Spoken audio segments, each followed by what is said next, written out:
Capitalismo.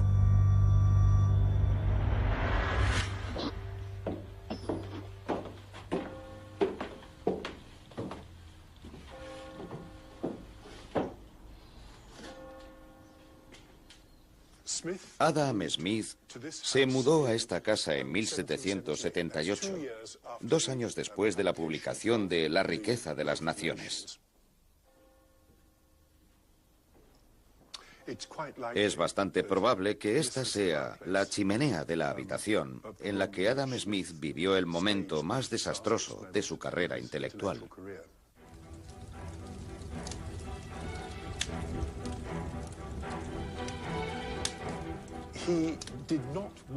No quería que ninguno de sus manuscritos inacabados sobreviviera a su muerte y dejó escrito en su testamento que sus 2 albaceas testamentarios quemaran los papeles cuando muriera.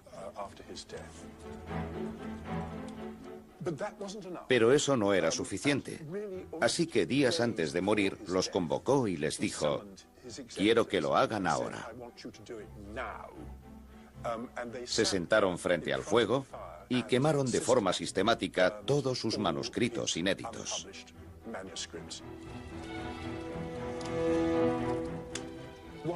Las que sobrevivieron fueron 2 obras muy refinadas: su gran Teoría de los sentimientos morales y su obra todavía mayor, La riqueza de las naciones. La riqueza de las naciones, que sobrevivió al fuego, se ha presentado a lo largo de los siglos como el libro fundacional del sistema de libre mercado. Muchas de las notas de Adam Smith se destruyeron en el fuego, lo que solo nos deja el libro y las interpretaciones que de él han hecho aquellos que lo han usado para promover la estrecha visión del mercado como una ciencia. La riqueza de las naciones. ¿El nuevo evangelio? La historia de La riqueza de las naciones como libro es, de hecho, bastante interesante.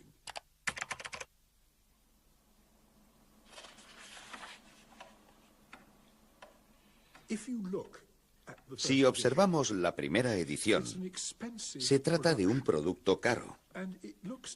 Me parece un libro destinado a un mercado especializado. Un mercado de filósofos, de políticos. Pero lo interesante es que al llegar a la parte final de la vida de Adam Smith, a la edición de 1784, ya se ha convertido en una edición barata. Ahora se trata de una edición producida en masa. En otras palabras, lo que en principio estaba destinado a un mercado de especialistas, ahora se está convirtiendo en algo parecido a un bestseller. Y así seguirá siendo. El libro nunca ha estado descatalogado, siempre ha sido un éxito de ventas.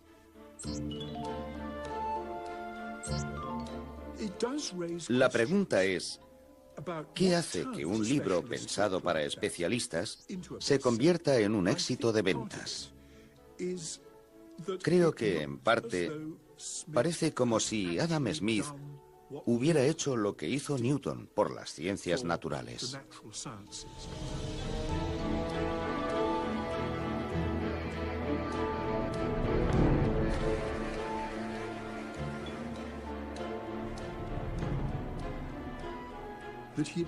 Realmente descubrió un principio, una ley del movimiento.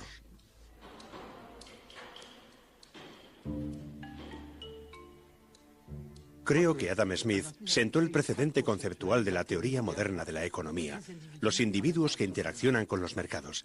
Pero no creó el modelo, no lo cuantificó. Para él se trataba de una visión de la economía de mercado.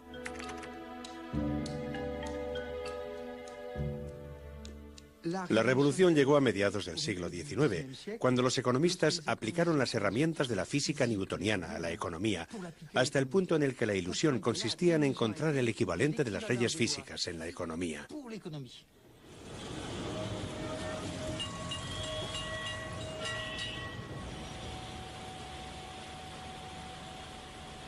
Resulta difícil imaginar que esta primitiva fundición de Calcuta en la India tenga algo que ver con la riqueza de las naciones. Pero aquí, el trabajo sigue el primer principio del libro de Adam Smith, la división del trabajo, un principio que después de su muerte se ha elevado a ley científica. Una de las características de las sociedades que conocemos es el intenso grado de especialización que tiene lugar. Desde los empleos más especializados y complicados hasta los más sencillos.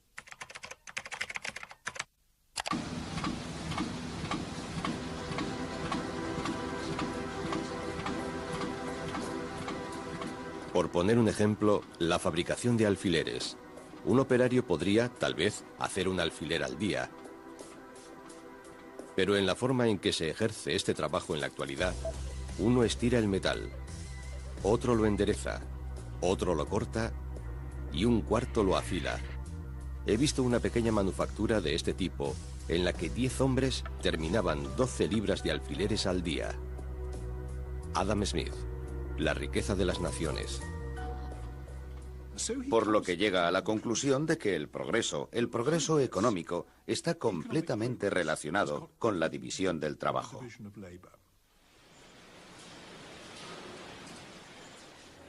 No es de extrañar que la división del trabajo haya sido considerada como el equivalente de una de las leyes de Newton. Después de todo, ha sido el motor de la creación de riqueza usado para manufacturar casi cualquier producto conocido, desde un sofisticado iPad a un sencillo lápiz.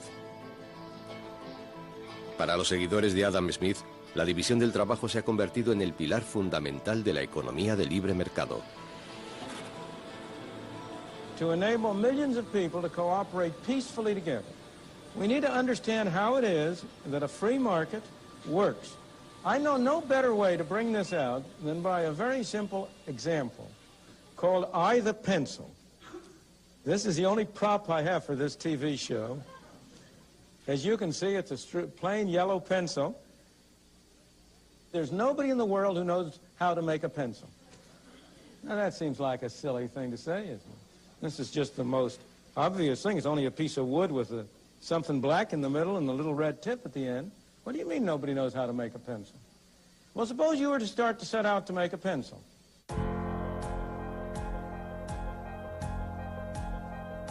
First of all, you have to get some wood, don't you? Where do you get the wood? You have to go to the Pacific Northwest, probably, and cut down some trees. How do you cut down some trees? You have to have some saws to cut it with. Where do you get the saws?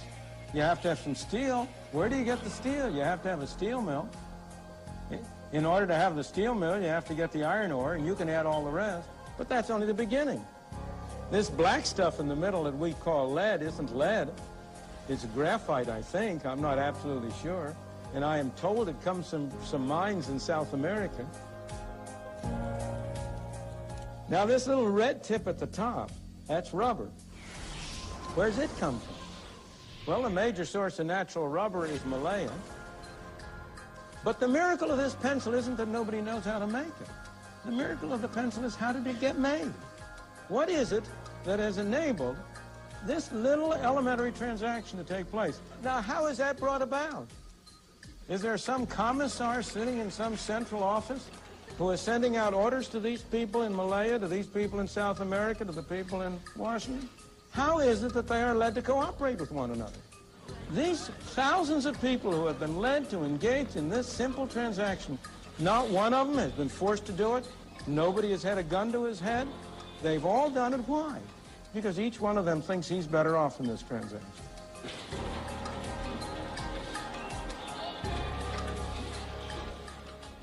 La palabra libertad desempeña un papel fundamental en la expansión del liberalismo, ya que la idea intuitiva es ¿por qué se habría de despojar a una persona del derecho a formar parte del mercado? Es un derecho elemental. ¿Qué tiene de malo? Bueno, por ejemplo, que si soy un granjero pobre que negocia con una gran multinacional, es la multinacional la que fija el precio y no yo.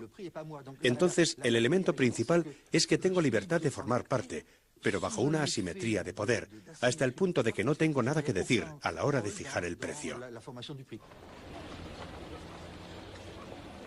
Fábrica de iPads en Shenzhen, China.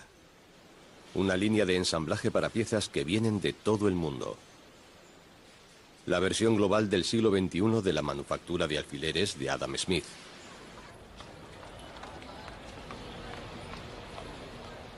Hay 250.000 trabajadores en esta fábrica y producen cerca de 10.000 iPads al día. ¿Pero podemos decir que los trabajadores que los fabrican son libres? Trabajamos en una línea de ensamblaje. Es lo que hacemos. Es algo muy mecánico. Tenemos que probar los aparatos. Es un trabajo muy aburrido.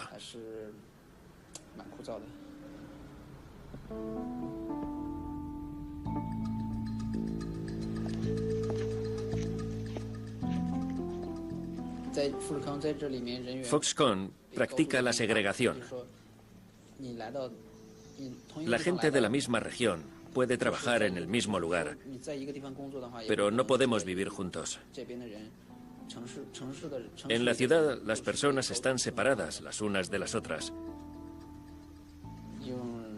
Hay un dicho que describe este sentimiento. Un niño que abandona a su familia se queda solo como la paja. Así que este es el dilema moral en el corazón de la riqueza de las naciones. La lógica económica de la división del trabajo contra el coste humano para conseguirla. ¿Pero no era Adam Smith consciente de este dilema? Apenas se lee a Adam Smith. La gente lo adora, pero no lo lee. Todos los que han ido a la universidad conocen el primer párrafo de La riqueza de las naciones. Los grandes adelantos de los principios productivos del trabajo y la destreza, pericia y acierto con que éste se aplica y dirige en la sociedad, no parecen efectos de otra causa que de la división del trabajo mismo. Adam Smith, La riqueza de las naciones. No demasiada gente ha llegado a la página, no sé, 400 y pico, en la que apunta que la división del trabajo es algo monstruoso.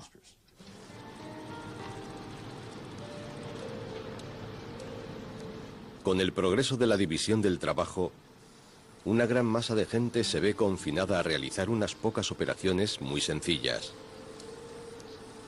Al trabajador no se le presenta la ocasión de demostrar su capacidad. Adam Smith, La riqueza de las naciones.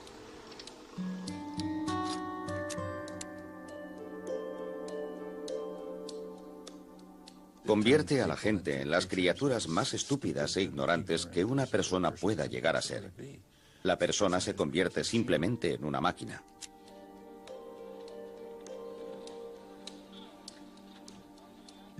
Es un ataque terrible contra los derechos humanos fundamentales, por lo que dice que en cualquier sociedad civilizada, el gobierno debería intervenir para prevenir la división del trabajo. ¿Cuántas personas han llegado tan lejos? La revolución industrial se fundamentó en la creación del sistema de fábricas, con maquinaria a gran escala y, por supuesto, con un proceso de trabajo. Un proceso de trabajo muy diferente al que realizaban los artesanos que hacían armarios, por ejemplo.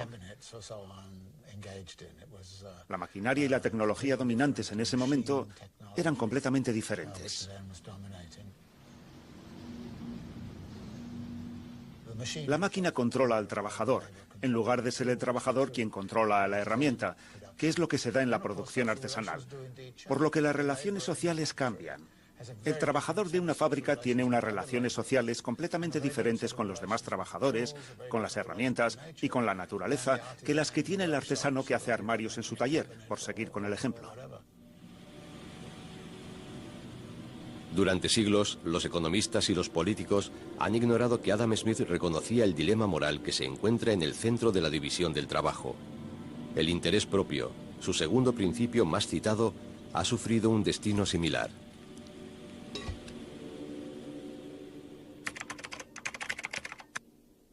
Please welcome the Nobel laureate in economics, Milton Friedman, right?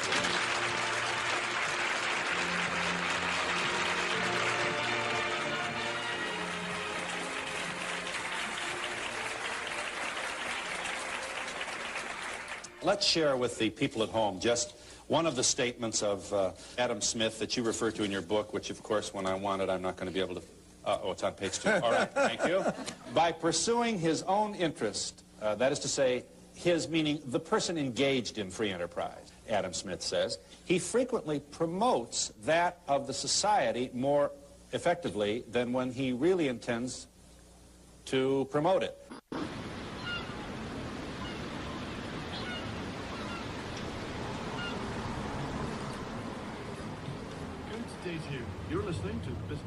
Adam Smith consideraba el interés propio la fuerza motriz de la economía. ¿Pero sabemos a qué se refería realmente con eso? Para averiguarlo, antes tenemos que explorar la época en la que vivió. Adam Smith es hijo de la revolución científica y su fe en el progreso.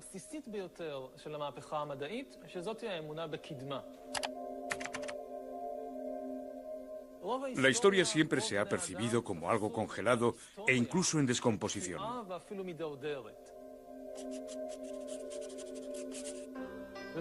En términos económicos, este concepto de la historia congelada ha propagado el credo de que la riqueza del mundo no puede aumentarse, que es algo fijo como un pastel. Se puede cortar el pastel de muchas formas diferentes, pero el beneficio de uno siempre se dará a costa de la pérdida de otro. En otras palabras, la economía es un juego de suma cero.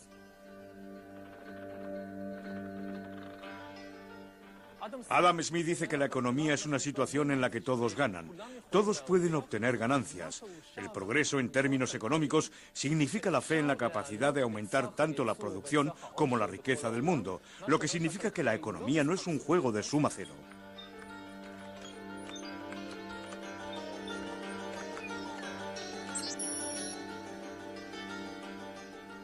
Esta es la base de la idea más importante de Adam Smith, que no es económica, sino moral, que el egoísmo es altruismo.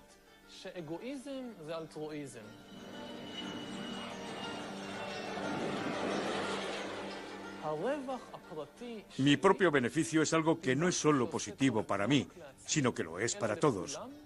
Aumenta el pastel de la riqueza global, lo que permite que más gente disfrute de ella. El rico comprará a otras personas, y así es como éstas se enriquecerán o abrirán nuevas fábricas y talleres que darán trabajo a más personas.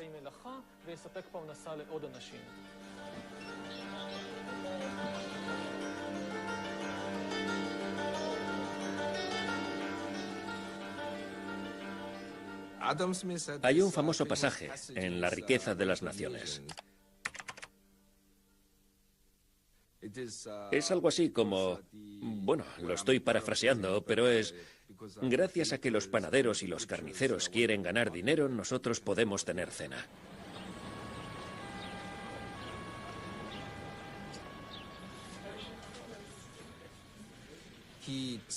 Empezó todo ese mito del individuo egoísta, de que el egoísmo es la motivación humana predominante y casi exclusiva.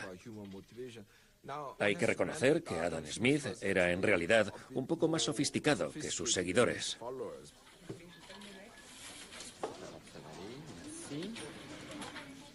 Él sí comprendió que los humanos son más complejos. Pensaba que se podían separar las cosas. Pero en el campo de la economía, el egoísmo es básicamente la motivación exclusiva.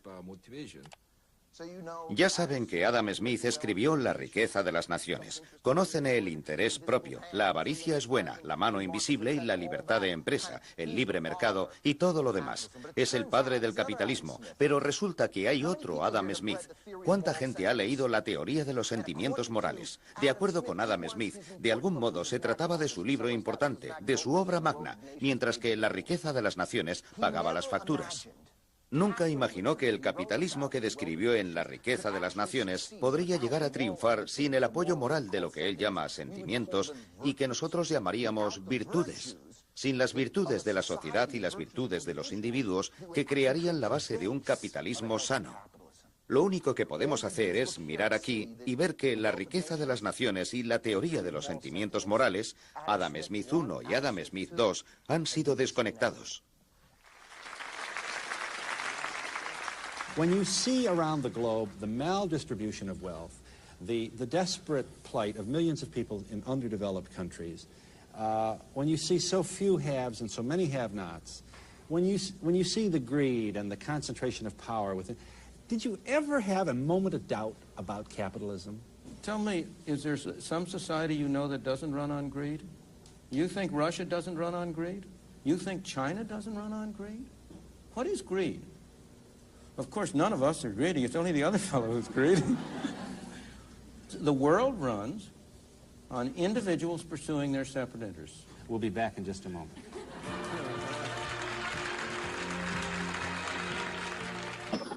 Por supuesto, hasta cierto punto todos somos egoístas. Algunos más, otros menos. Pero también tenemos otras motivaciones. Somos solidarios, somos leales, somos compasivos. Todas estas motivaciones son reales.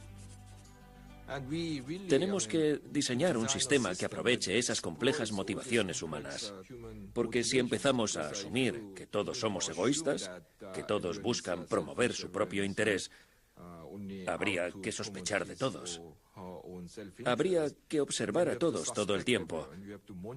Y el sistema se pararía en seco.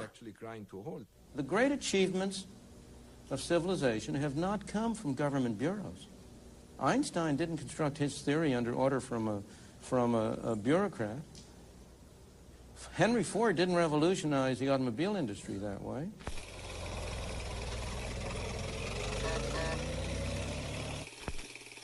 Henry Ford es un ejemplo perfecto de que el interés propio es mucho más complejo que la codicia o el individualismo.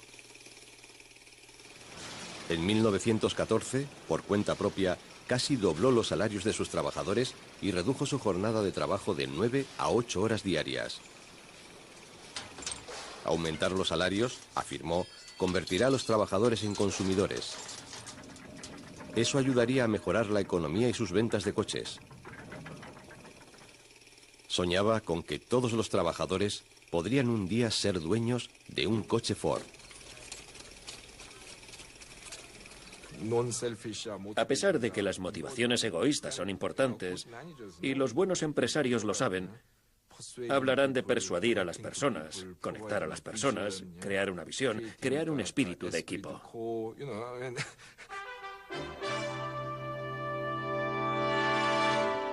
Tonight we focus on an apple. Apple the computer, not the fruit. It is Jobs that provides the main inspiration and philosophical direction for Apple. What Apple is it's an environment where we can attract the best and the brightest people to come together and sort of have a common vision about how we can change the world. Así es como los gestores reales se ocupan de la economía. Pero los economistas no lo entienden y siguen diciendo que todo el mundo es egoísta y que tenemos que diseñar el sistema de acuerdo con eso. Lo que significa que hay que dar libertad máxima a todos y creen que esto, de algún modo, dará unos resultados sociales óptimos. ¿Cómo se ha transformado el sutil concepto de Adam Smith del interés propio a lo largo de más de 200 años en un sistema económico global regido por la avaricia? Todo empieza con la separación del Adam Smith I del Adam Smith II. Y con la transformación de la riqueza de las naciones en ciencia.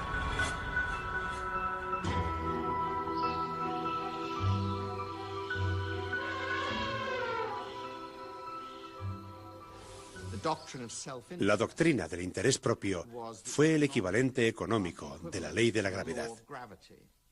Aseguraba el equilibrio.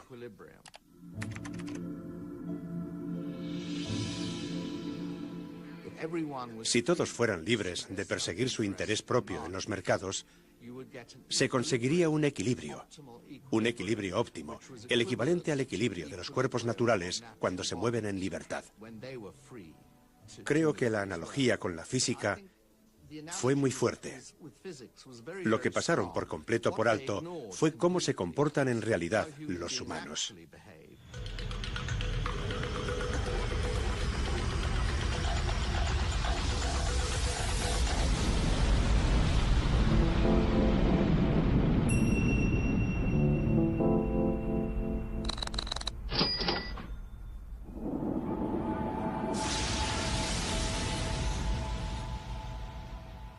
La sociología y la filosofía han sido muy conscientes de que una gran parte de nuestro comportamiento es algo que los economistas llamarían irracional.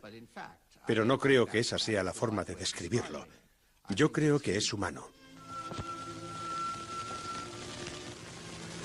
University of Michigan Television presents an interview with Ayn Rand, noted American novelist, author of The Fountainhead and Atlas Shrugged, and philosopher spokesman for America's New Intellectuals. El interés propio se sacralizó en el siglo XIX como si fuera una ley física. En la primera parte del siglo XX evolucionó en los Estados Unidos hacia una filosofía moral. I'm challenging the moral code of altruism, the precept that man's moral duty is to live for others, that in fact makes man a sacrificial animal. I say that man is entitled to his own happiness and that he must achieve it himself. Now, what can be more important than happiness? But happiness does not mean simply momentary pleasures or any kind of mindless self-indulgence. Happiness means a profound, guiltless, rational feeling of self-esteem and of pride in one's own achievement. Join me in welcoming Paul Ryan. En el siglo XXI, la filosofía del interés propio de Ayn Rand se convirtió en parte de una campaña política. I grew up reading Ayn Rand, and it taught me quite a bit about who I am and what my value systems are and what my beliefs are. The issue that is under assault, the attack on democratic capitalism, on individualism and freedom in America, is an attack on the moral foundation of America. And Ayn Rand, more than anyone else, did a fantastic job of explaining the morality of capitalism, the morality of individualism. Our rights come from nature and God, not from governments. Esos enfoques han resultado realmente destructivos, en especial en los últimos 20 o 30 años. Hemos llegado casi a glorificar el interés propio. Hemos llegado a creer que todas las demás motivaciones, todas las demás emociones, todos los demás valores morales son, de algún modo, secundarios, que son, de algún modo, para gente estúpida, que son, de alguna manera, para seres inferiores.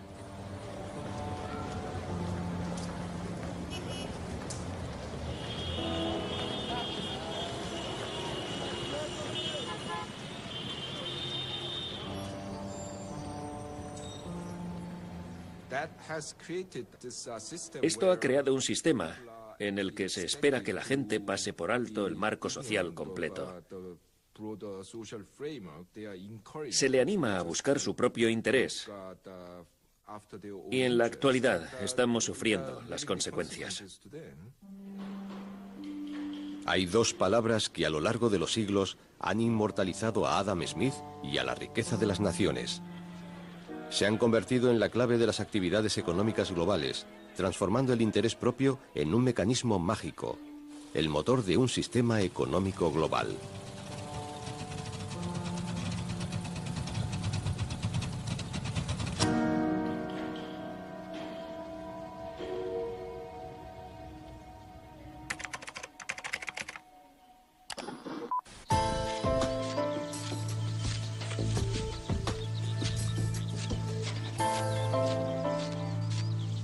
The invisible hand is a phrase that was introduced by Adam Smith in his great book, The Wealth of Nations, in which he talked about the way in which individuals who intended only to pursue their own interests were led by an invisible hand to promote the public welfare, which was no part of their intention.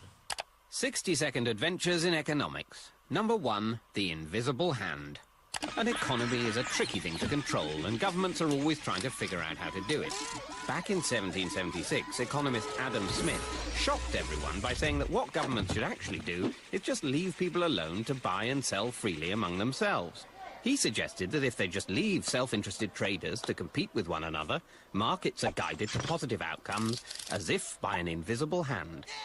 La mano invisible lleva tiempo siendo un concepto esencial en cualquier curso de economía. La paradoja es que ese concepto se ha entendido como el fundamento de la economía de mercado. Se trata de un éxito increíble. Hay decenas de miles de palabras en la obra de Adam Smith, pero la mano invisible solo aparece una vez. Aún así, Adam Smith nunca escribió esas palabras en ese contexto. Adam Smith estaba preocupado porque si hubiera libertad de movimiento de capital y libre importación de bienes, afirmaba que Inglaterra iba a sufrir, ya que los capitalistas británicos invertirían en el extranjero e importarían desde el extranjero y dañarían así la economía inglesa. Y Adam Smith les dio un argumento, no muy bueno, pero que venía a decir que los inversores ingleses preferirían invertir en Inglaterra debido a lo que algunos llaman el sesgo nacional. Tendrían preferencia por invertir en lo cercano y, por lo tanto, como guiados por una mano invisible, Inglaterra se salvaría de la amenaza del libre movimiento de capital y de las importaciones libres. Esa es la mano invisible. ¿Qué tiene eso que ver con el moderno entusiasmo por el libre flujo de capital y con las empresas estadounidenses que invierten en China para que puedan traer de vuelta objetos baratos a base de explotar a los trabajadores chinos? Eso no es Adam Smith.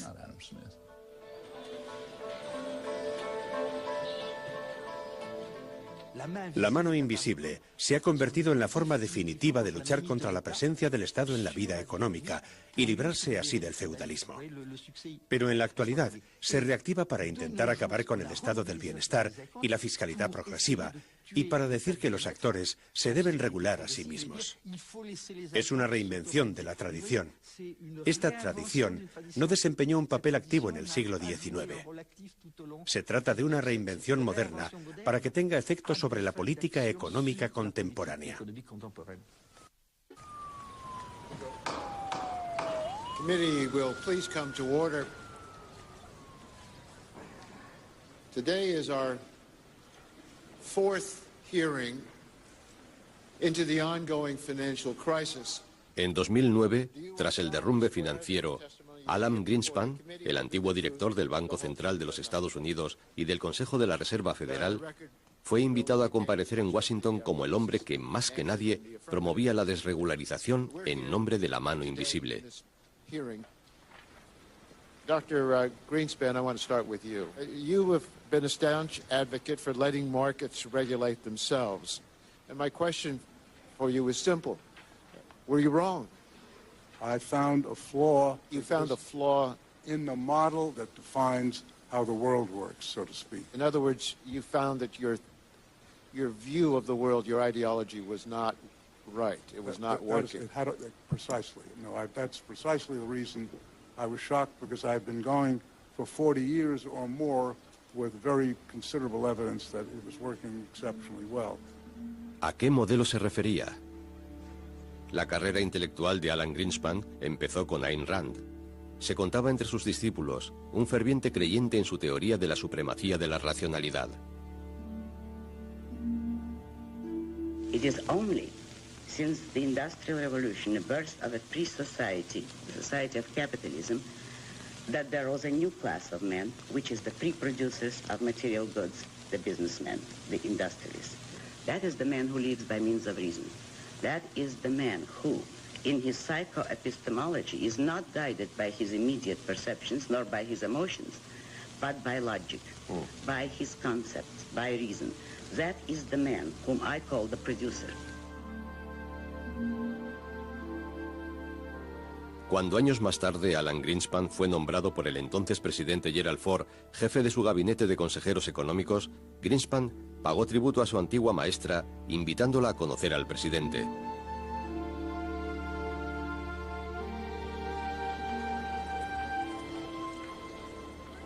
Tres años antes de la debacle financiera, Alan Greenspan visitó Kirkcaldy, el lugar de nacimiento de Adam Smith, para conmemorar al gran pensador.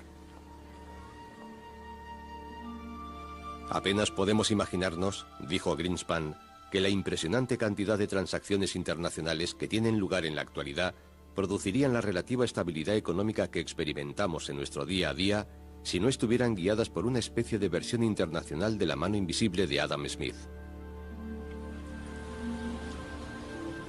In recent decades, a vast risk management and pricing system has evolved, combining the best insights of mathematicians and finance experts.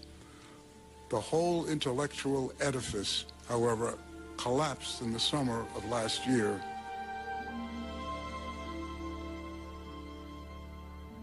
Y así, con palabras mágicas y místicas, como mano invisible, palabras sacadas de contexto, se creó la estructura intelectual del libre mercado.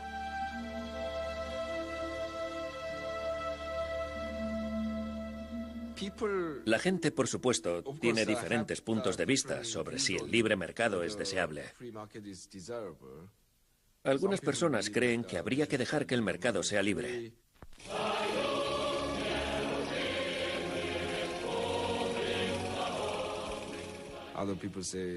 Otras personas dicen que los mercados libres no son demasiado buenos y que habría que intervenir en ellos para asegurar la justicia social y la equidad.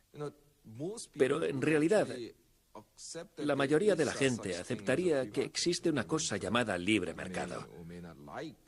Puede que no te guste el libre mercado, pero sabrás reconocerlo cuando lo veas. Ese es el mayor mito del capitalismo.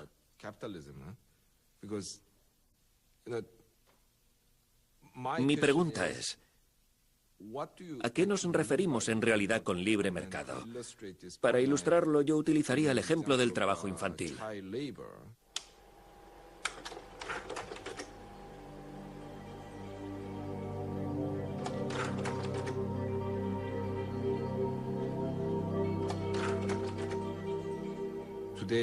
En la actualidad, en todos los países ricos, el trabajo infantil está restringido. Pero hubo una época en que se trataba de algo muy extendido.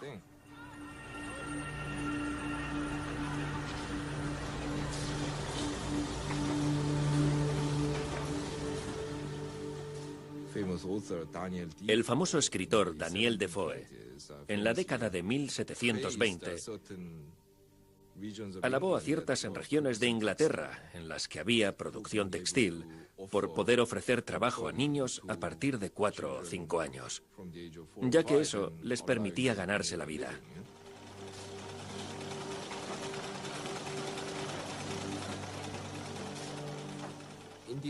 A principios del siglo XIX, un grupo de reformistas sociales llevó a cabo en el Parlamento británico el primer intento serio de regular de forma oficial el trabajo infantil.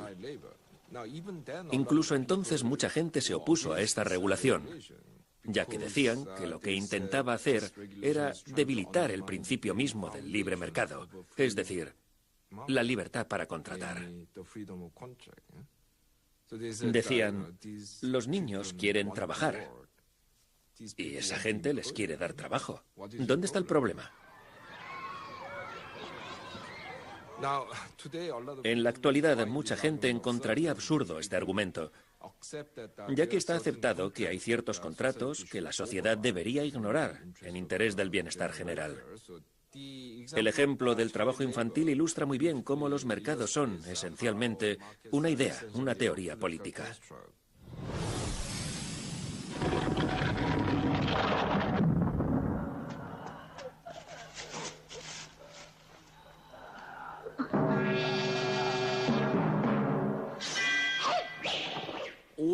Todos los mercados están basados en una gran cantidad de normas.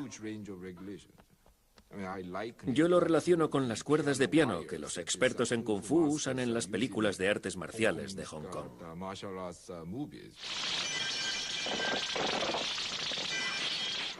Los mercados son así. Una vez aceptas los valores políticos subyacentes de ciertas normas, esas normas se hacen invisibles, como esas cuerdas de piano.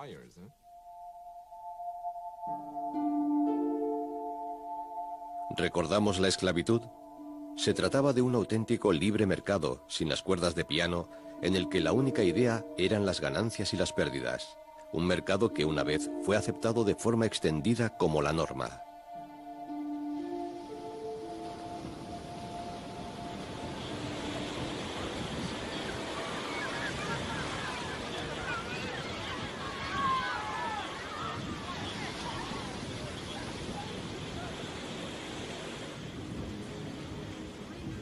Una de las primeras personas en identificar los cimientos morales sobre los que se construía la esclavitud, la habilidad de separar la lógica económica de la realidad social y humana, fue un coetáneo de Adam Smith, un antiguo esclavo y también filósofo.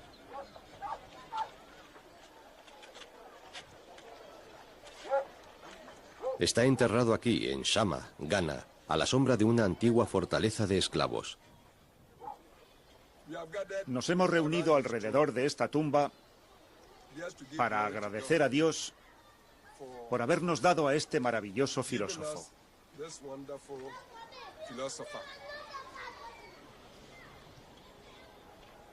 Anton Wilhelm Amo se propuso criticar la contradicción misma de crear una ciencia del capitalismo tan separada de la realidad humana.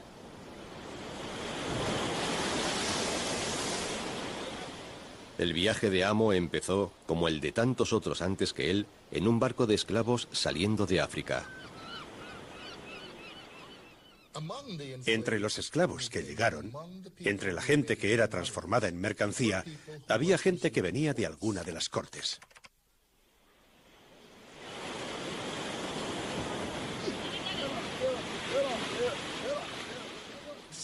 Algunos, al llegar, mostraban inmediatamente su precocidad. Amo fue llevado a Holanda. Fue liberado, educado y adoptado en el seno de la aristocracia. Recibió educación hasta el punto de lograr 2 doctorados, uno en Derecho y otro en Filosofía, y enseñó dentro del sistema universitario alemán.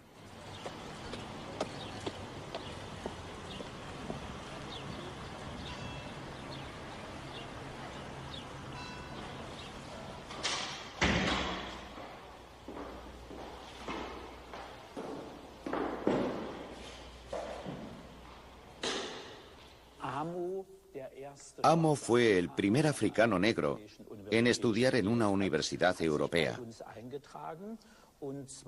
Se matriculó con el número 488 el 9 de julio de 1727.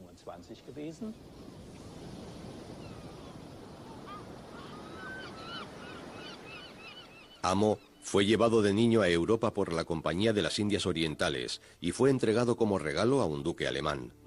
El duque lo liberó y le proporcionó formación. Lo que sucede cuando estas mercancías empiezan a hablar es que empiezan a expresar los dobles estándares y algunos de los problemas del proceso de racionalización que tenía lugar en el capitalismo moderno.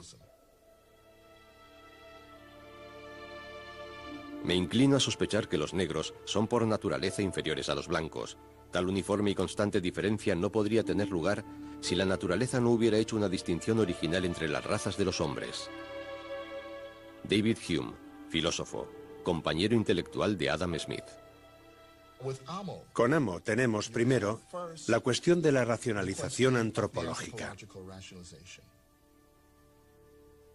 Amo escribió sobre las desigualdades de los negros en Europa y denunciaba esto para contradecir la idea existente de que algo dentro de él, de su raza, estaba hecho para ser una herramienta.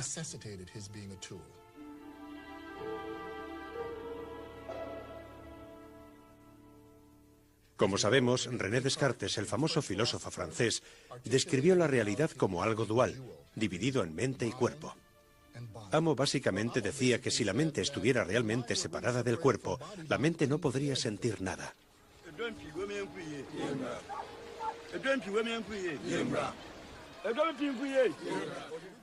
Amo empezó a tratar el problema de cómo la racionalidad y la razón se usaban irónicamente contra la realidad y la razón. Si observamos la forma de argumentar de Adam Smith, él articulaba un sistema que crea un mundo ideal, que paradójicamente es un mundo sin gente.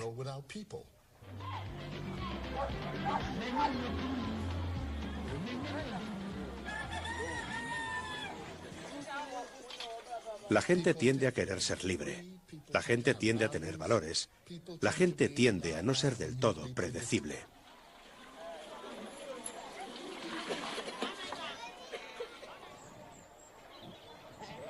En la Europa del siglo XVIII, la advertencia de un filósofo africano estaba condenada a ser ignorada. Amo tuvo que abandonar Europa y murió aquí, en Shama. Mientras que La riqueza de las naciones es la pionera de la economía moderna, los libros de Amo fueron quemados y toda su obra ha quedado en el olvido.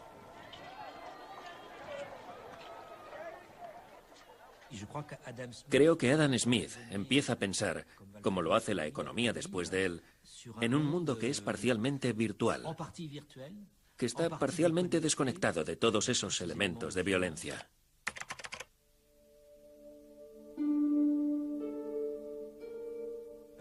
Es cierto que en el fondo de su tesis no se aprecia ninguna consideración por la violencia occidental que se había ejercido en los 3 siglos anteriores.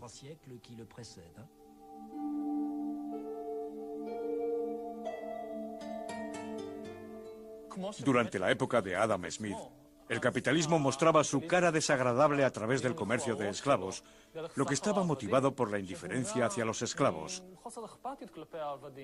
El trabajo esclavo solo se veía a través de un prisma puramente económico.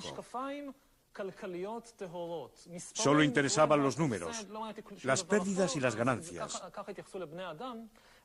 Hoy no existe la esclavitud humana, pero vemos exactamente el mismo proceso con la actitud hacia los animales. The footage you're about to see was recorded with a hidden camera at Highline Hatchery in Iowa, the world's largest hatchery for egg-laying breed chicks. Nada en La riqueza de las naciones justifica la esclavitud y por supuesto tampoco tiene nada que ver con la industria cárnica actual. Sin embargo, así es como la visión del mercado que tenía Adam Smith evolucionó una vez que sus seguidores la consideraron una ciencia y la separaron de todos sus lazos sociales. These male chicks are killed by being dropped into a grinding machine while still alive.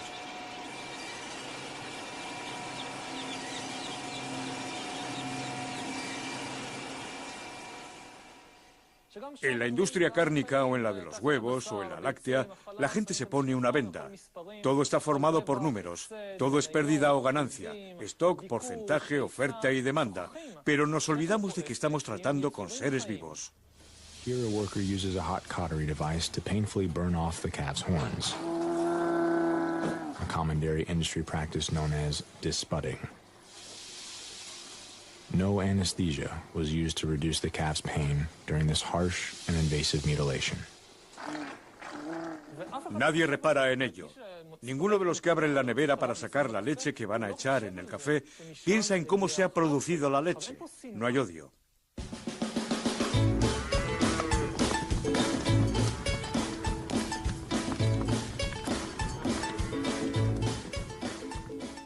Nadie odia a las vacas.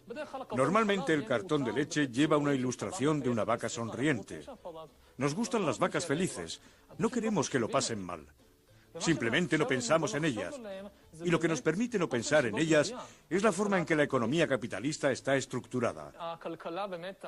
El mundo creado a partir de la visión de Adam Smith. Un mundo en el que solo existen ganancias y pérdidas, oferta y demanda. Y números separados de todas las preguntas y criterios sobre la moralidad o la religión.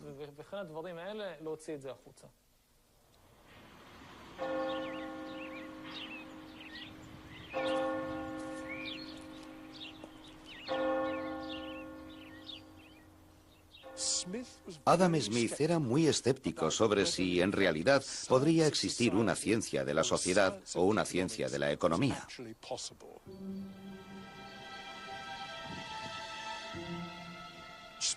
Adam Smith habla siempre con cautela sobre cómo se debería implementar el libre mercado.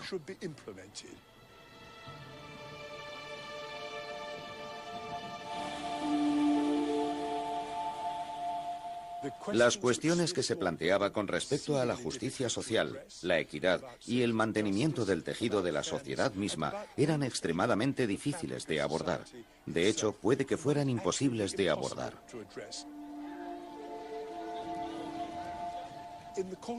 Con el discurrir de la historia, hemos perdido todo ese pensamiento sobre las dimensiones políticas y éticas del progreso en favor de una mera economía de mercado.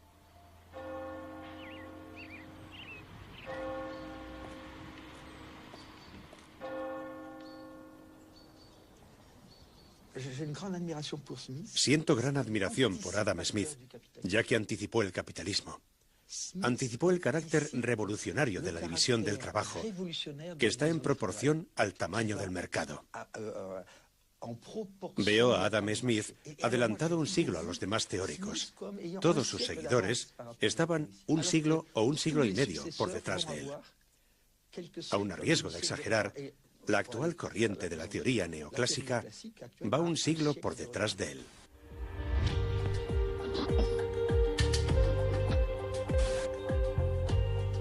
Entonces, ¿cómo y por qué, durante el intento de convertir la riqueza de las naciones en realidad, se perdieron las preocupaciones éticas y políticas de Adam Smith? La avaricia ganó y las sociedades se reestructuraron siguiendo la lógica del mercado.